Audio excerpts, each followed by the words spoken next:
We begin in Gaza, where a number of Palestinians detained by Israeli forces say they were beaten, tortured and humiliated. They've now returned to Rafah, and it's the latest in increasing accusations of gross mistreatment of prisoners and violation of international law. Al Jazeera spoke to two men about what they went through. I was at home when the army stormed my house. I told them I'm sick and I can't move.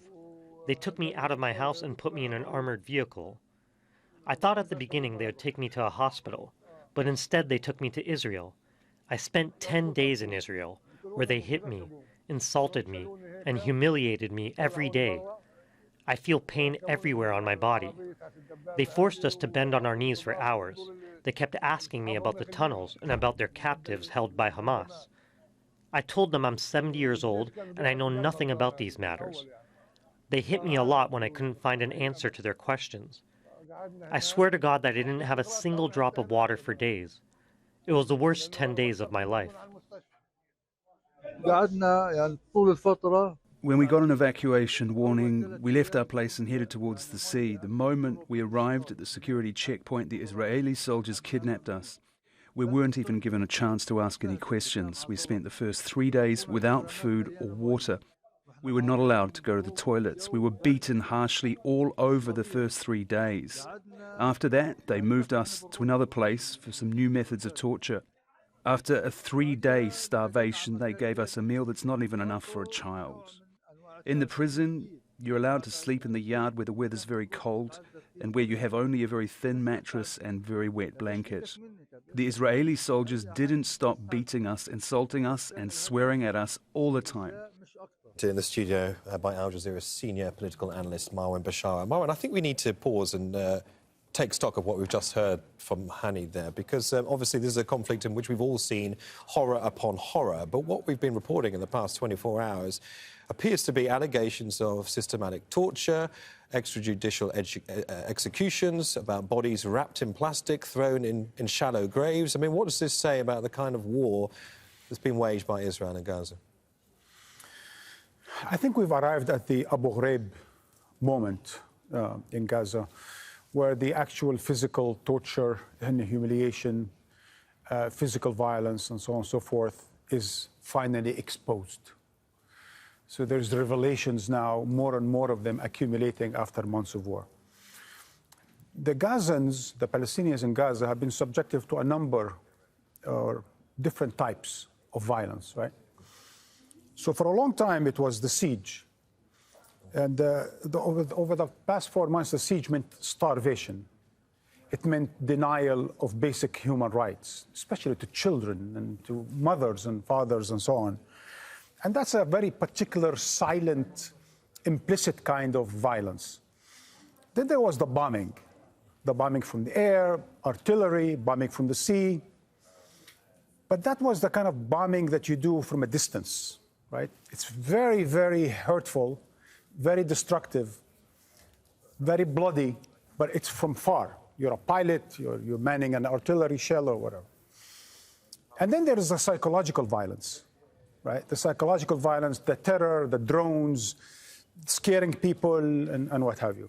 And then there's this violence, the primordial violence, the primitive violence, the physical violence, the torture, the Abu Ghraib type violence that's been exposed, where Israeli soldiers are physically, personally, psychologically invested in torturing Palestinians, in the kind of sadism, in the kind of hurtful, humiliating sadism against the Palestinians, as if it goes beyond the revenge of a primordial times, as if it goes beyond defense, beyond offense, beyond racism. It goes to something very, very basic, instinctive, I would say animalistic approach to another human being. It has been described by some as a conflict of annihilation, a war of annihilation. I wonder where this evidence that we've seen accumulated over the past 24 or 48 hours, where that sits in the context of what has been decided at the International Court of Justice just under a week ago today. You know, I think the Israelis apparently have lost in translation, right? As if they have not understood And they're American backers, as if they have not understood what came out from the International Court of Justice. I mean, my own interpretation, I would say Israel has been indicted. Right? There's no final verdict, but they accepted the case. Israel is basically, officially indicted for genocide. And you would think that they came out innocent because there is no ceasefire involved. As if all the charges that were made and then all the prevention measures, the interim orders, the ICJ ordered Israel in the interim to do a number of things because it's suspected of genocide.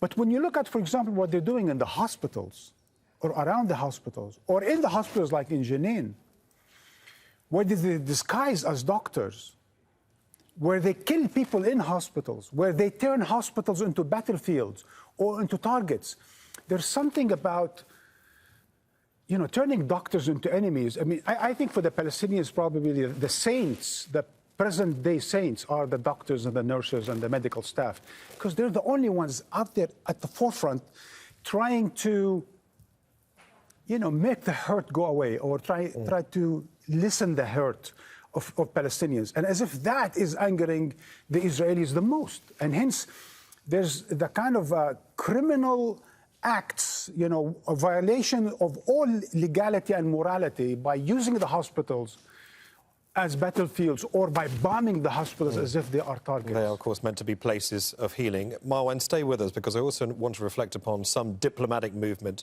that we've seen in recent days as well, because Qatar's Prime Minister told National Public Radio in the US that the framework for a ceasefire with Israel is now being presented to Hamas. He says indirect negotiations will take place in the coming days. We cannot predict that. Is it going to have a breakthrough and will move forward very fast, or how fast it will go? It will all depend on both parties. Our aim is to finish this as soon as possible and to bring the hostages back, but to put a closure for the war as well. OK, well, I'm joined, of course, still by Marwan Bishara, who's here in the studio with me. So the message, I think, the takeaway message there was there is a degree of movement. We cannot promise anything right now, but tentatively discussions are happening. These indirect talks are underway. Ismail Haniyeh, the obviously prominent Hamas figure, is in Egypt being briefed. What does all of this mean if we try and connect the dots? Well, there's two ways to look at it. I mean, just to make it really simple. One way is that this is all an attempt at creating the impression that something is happening and that America and the Netanyahu government, the Biden administration and the Egyptians and everyone else trying to do their best in order to bring about an end to this and to get captives out and so on and so forth. Because that buys Israel time. I mean, Israel now is benefiting from this whole movement to carry out this genocide that we were just talking about, the torture, right? And then there is the other one that says, look, everyone is fed up, including the Israelis, the public, by the war, and the Palestinians certainly want to have an end to this suffering. The Americans are in an election year, they would like to wind it down. So this interpretation says there is a good reason why all parties might be interested in at least some kind of a deal. But the gap between Hamas and Israel is huge, right? The only way to bridge the gap is for the Americans to get in with the support or with the help of Qatar and Egypt and others, and give guarantees to both parties that if you sign on, we, the Americans, will guarantee you a number of things. If the parties buy into the guarantees, we could have a deal. My only fear, Neve, my only fear is that they could reach a deal, but it could break in no time. Marwan, many thanks for your analysis, as always. Marwan Bishara there.